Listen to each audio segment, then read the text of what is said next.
Hi, I'm Oliver and this is Deep Cuts, a channel dedicated to music for lovers of music. First off, thank you for everybody who checked out the Ortega guide a couple of weeks ago. It took up a substantial portion of the last 3 weeks of my life, but it was definitely worth it. I had a lot of fun making it. Thank you also to everybody who watched the collaboration I did with Mr. Needledrop, Anthony Fantano. On his second channel, Fantano, we did an ambient drone starter pack video, so if you haven't seen that, go and check it out. I'll put a link in the description below.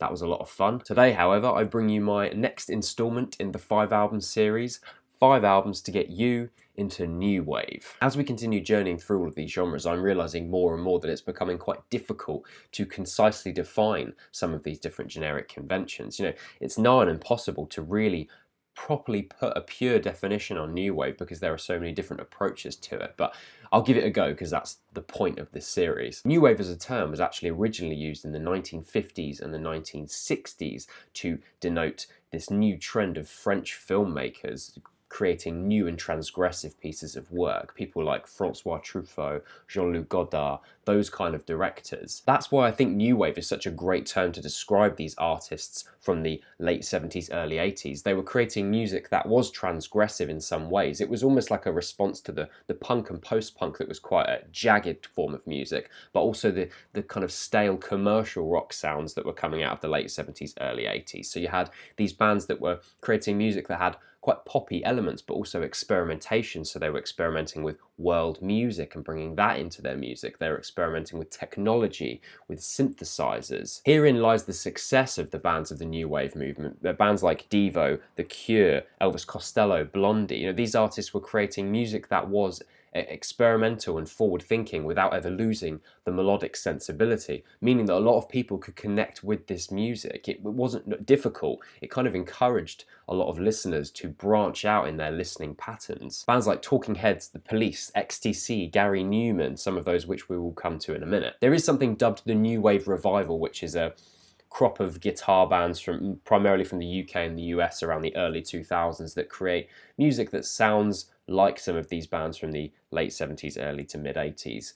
But I don't really like the term New Wave Revival. For me, New Wave denotes that specific period of time where these bands were coming out. So yes, these bands in the 2000s might be considered New Wave in some form, but in more of like a postmodern sense because they're using earlier ideas and kind of fragmenting them and amalgamating them into their own style. So I'm not going to be talking about any new wave revival bands. All of the bands I'm going to talk about today are from the original period of the new wave, so late 70s, early to mid 80s. Let's get stuck in. Number 1, Blondie with Parallel Lines, released in 1978. Absolute corker to start off with. Blondie are a legendary new wave rock band from New York, USA, fronted by the inimitable Debbie Harry. Despite the fact this album could be considered proto-new wave or an early version of new wave, the elements of pop, disco and synth sounds and rock as well, all coming together, I think, make Parallel Lines a really great place to start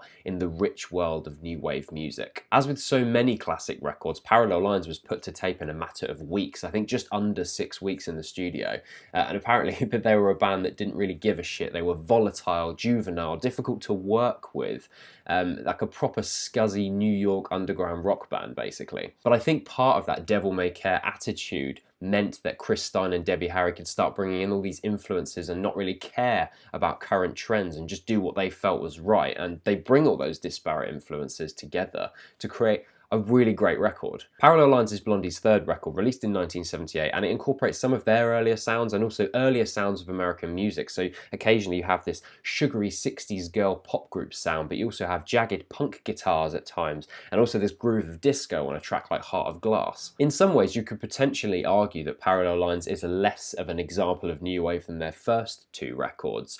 And that Parallel Lines is more of an example of like a pure pop rock record. But I do think that, you know, it had a massive commercial success, which is again a big part of a lot of new wave music, and it also does experiment with its styles and helped push the style of new wave into popularity in the late 70s. So I think it's a very important record to look at if you're interested in this style. I mean, a big example of this massive worldwide popularity is the disco-flecked Heart of Glass, which was an absolute smash hit for the band. It's one of those tracks everybody recognises, fusing the sweeps of the Polymoog synthesizer with the punch of the band backline, and obviously that that ever recognisable vocal delivery from Debbie Harry. And a great example of how unashamedly poppy and catchy music in the new wave umbrella could be. You know, Blondie knew how to write a hook. Of course, the opening track of Parallel Lines, Hanging on the Telephone, is almost as famous as Heart of Glass. It's much more of a raggedy punk rock track. It has this ballsy delivery from Debbie Harry, which to me kind of recalls the venom and vigour of a delivery such as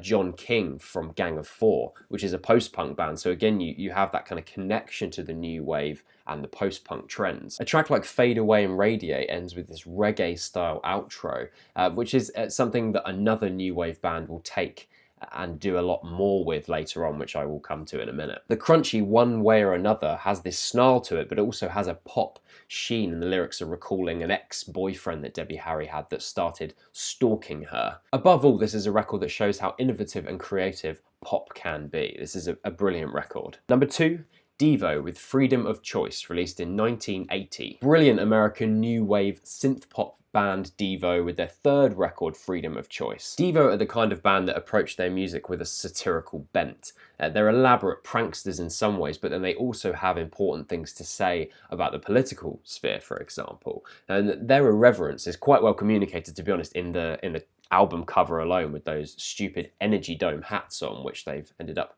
subsequently pretty much wearing through all their performances and even sightings in the airport. You can also buy one of those if you want to. I'll put a link in the description if you for some reason wanted to wear one of those things on your head. Devo formed in 1973 in Ohio, and the classic lineup consists of the two Mothersbaugh brothers, the two Casale brothers, and Alan Myers. This is the lineup that brought us Freedom of Choice, the third Devo record, and if you are already versed in Devo's music, you may be expected to see a different record, namely their debut album, Are We Not Men, We Are Devo, which was produced by Brian Eno. A great record. It was released in 1978, but I do think as a prime example of new wave, Freedom of Choice is a really great place to start. You know, Devo had other good albums other than the obvious one, and I really do think Freedom of Choice is worth a listen in terms of looking at that new wave style. For starters, it contains one of the classic new wave tracks, Whip It, which is also Devo's most famous track. It has this stomping, 4-to-the-floor, 16th note hi-hat beat and this palm-muted riff inspired by Roy Orbison's Oh Pretty Woman. It was apparently written both as a song for the US President Jimmy Carter, but also as a nod to the work of postmodern author Thomas Pynchon, most specifically his book Gravity's Rainbow. Despite what on paper could be considered po-faced, I mean, you know, the idea of referencing literary postmodern authors in your music definitely skirts around that dreaded word of pretentious. You know, the track is an absolute poppy belter. It's melodic and fun, and again, that intelligent songwriting never has to step away from that melodic poppy sensibility which defines this new wave style once again. One of my favourite things about Freedom of Choice is the cheap sounding synths that pierce the track. So the decision to place the synths so high in the mix makes them sound belligerent, confrontational. It epitomizes Devo's ability to make music that can make the listener feel slightly uncomfortable without moving too far away from catchy motifs and memorable hooks. Snowball, for example, is defined by these fricative sequenced synthesizers. They're not there to just create atmosphere on the track, you know, they are the track, and that is a big part of what Freedom of Choice does so well. A track like Mrs. B's Ballroom reveals the tensions within the band around this time for going either more synthesizer focused or more guitar focused. There were different members that had different opinions on that approach, and it feels like those two instruments are battling throughout this track. The tones of guitar and analog synth battle across this clattering mechanized rock. Gerald Casale once said in an interview that Devo is craftwork from the waist up and Elvis Presley from the hips on down. What a great distillation of the way this band takes popular music trends and skewers them, creating music that was exciting, fun, and also quite forward-thinking for its time. Number 3,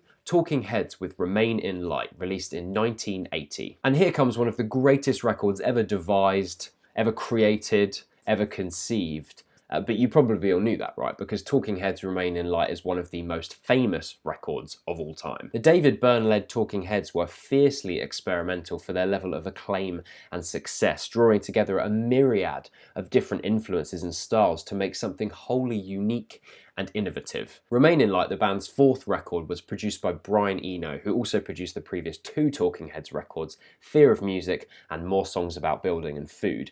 And Eno's visionary musical ability played such a large part in the conception of this polyrhythmic pop-funk Afrobeat album inspired by the work of legendary Fela Kuti. If you've never listened to Fela before, do yourself a favour and check out albums like Zombie, Gentleman and Aphrodisiac. Truly a phenomenal musician, and you'll hear where some of these influences came from. Much of the writing and recording process of Remain in Light involved these lengthy studio jams, building complex rhythmic patterns that would react with one another in very striking ways. Guest musicians came in to join the band and help build these multi-layered tracks, people like John Hassell, for example, who again is another phenomenal musician. If you haven't listened to Fourth World Volume 1 Possible Musics, you need to go and do that, because it's just a stunning piece of work. I need to stop going off track and talking about other records other than Remain in Light, but there are just so many brilliant musicians involved in the creation of Remain in Light in some capacity. I need to do an essentials video for this record, to be honest. Maybe I'll do that at some point. Eno did a lot of experimentation with loops throughout the recording, a production style that hadn't really come into full fruition at this point, and I think part of that approach to making music can be heard on Remain in Light. You know, those tight locked grooves and rhythms that carry the tracks all the way through. Part of that is the idea of this band jamming over the top of these insistent loops, these rhythmic cycles. Opening track Born Under Punches has this very minimal bass riff, you know, 2 or 3 notes per cycle, and so you just have like the duh duh duh, and the fact that it's pushed and offbeat creates this really infectious groove, not using a great deal of notes. I love the way that bass line operates. Byrne's ever recognizable vocal delivery is this unfixed stream of consciousness style which fuses with group harmonies in a very hypnotic way. In this track alone there's so much going on, all of the textures, rhythms interweaving, it's so rich. The Great Curve fuses the organic timbre of skinned percussion with guest guitarist Adrian Belew's stunning guitar solo where he brutalizes and manipulates the tones of his instrument until it basically sounds nothing like a guitar at all. Yeah, one of my all-time favorite guitar solos just for the audacity of it. Once in a Lifetime is of course a classic track. I don't think I really need to talk about that on this video. The compelling atmosphere of a track like Listening Wind really does embody Talking Heads' daring experimentation with its skittering soundscape, its floating synthesizer tones and a mantra-like delivery. One of the pinnacle examples of new wave pushing music to new frontiers.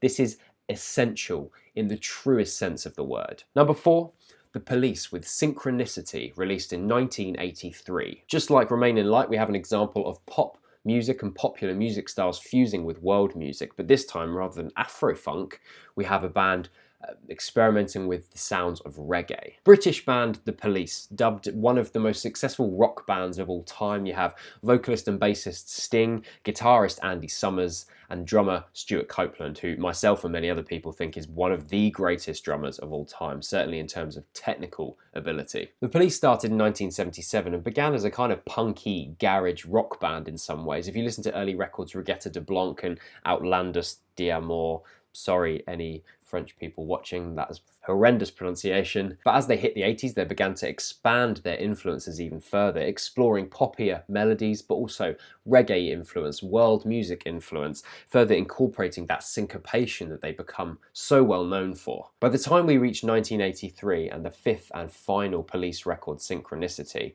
they take their songwriting abilities to their furthest planes. You know, in many ways, although stylistically quite different, Remain in Light and Synchronicity share a lot of similarities in their approach. Sting, Summer and Copeland are not afraid to use their instruments to create these sonorous caverns of sound and space, throwing interweaving melodies into the scape, but crucially without ever losing the hooky, catchy sheen of pop music. Of course, some tracks on this record are pure pop. Every Breath You Take, for example, one of the most successful pop songs of all time, and everybody has heard that track. The almost disco punch of the bass line on a track like King of Pain recalls the evocations of 80s chart music. But again, referring to that idea of the new wave, you have the experimentation, but then also the accessible melodic qualities that synthesize to form a record like Synchronicity. Should have said synchronize. damn. Despite being called a power trio with their standard setup of drums, guitar, and bass, they experiment with a lot of different kinds of instrumentation on Synchronicity, and it pays off really well. So on opening track Synchronicity 1, for example, you have the frenetic stabs of an organ-toned keyboard. You have the inclusion of a frantic drum machine. Second track, Walking in Your Footsteps, finds Copeland's kit drumming entirely absent, instead using skinned African drums alongside Sting's vocal delivery and Summer's guitar pedal textures. I think a track like Wrapped Around Your Finger is a great example of a band at the zenith of their musical prowess. It's a syncopated reggae track, but it has this hypnotic Turkish influence to it, which melts away during the emotive chorus. And the lyricism is all about the cynicism of marriage, which really hits hard on that group harmony as they all sing together, I'll be wrapped around your finger. Such a rewarding album, one which has a similar depth to a record like Remain in Light, both musically and lyrically. Get stuck into this and let me know what you think. Number 5, New Order with Power, Corruption and Lies, released in 1983. A band I absolutely wanted to talk about on this list today, particularly because of its links to the post-punk movement. New Order, born from the ashes of seminal post-punk group Joy Division, was originally comprised of Peter Hook on bass, Stephen Morris on drums, and Bernard Sumner on guitar and vocals.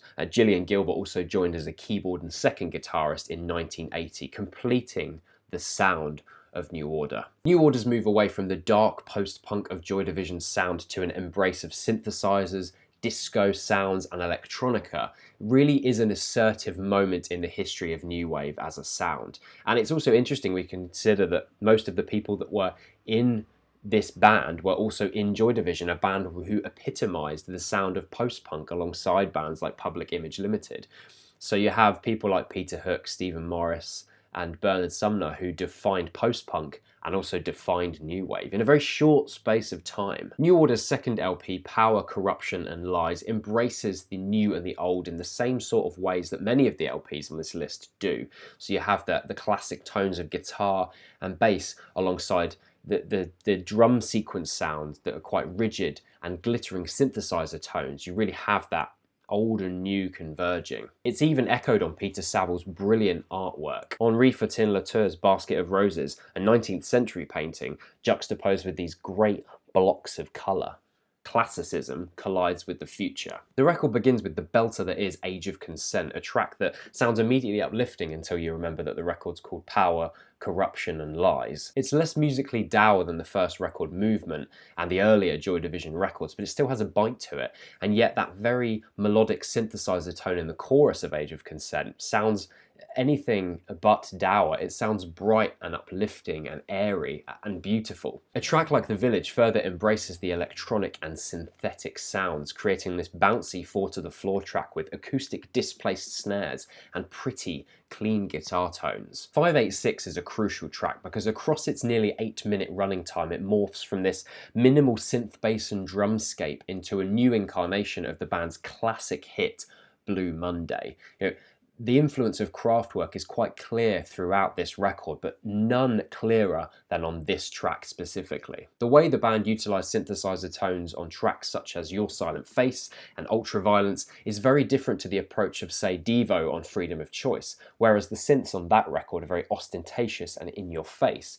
New Order are trying to make the synthesizer tones melt into the instrumentation, create this kind of amorphous synth pop atmosphere, which becomes a very prominent sound and is used by other new wave bands such as The Cure, for example. The Cure aren't purely a new wave band, but many of the styles that they incorporated are new wave in their influence and new wave in their approach. A brilliant album and a quintessential new wave release. And that's my 5 albums to get you into new wave. Really fun list to do. There were so many albums I had to leave out though, unfortunately. I had to leave out XTC's Skylarking, which I love. I love that record so much. Gary Newman's The Pleasure Principle. The Cure's The Head and the Door.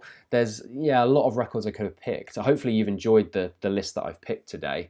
I have done a Spotify playlist as usual with the 5 records, but I've also done a Spotify playlist of more new wave records. So those records and many more will be included on that. Please let me know in the comment section below your favourite new wave records, what you think of these records that I've picked.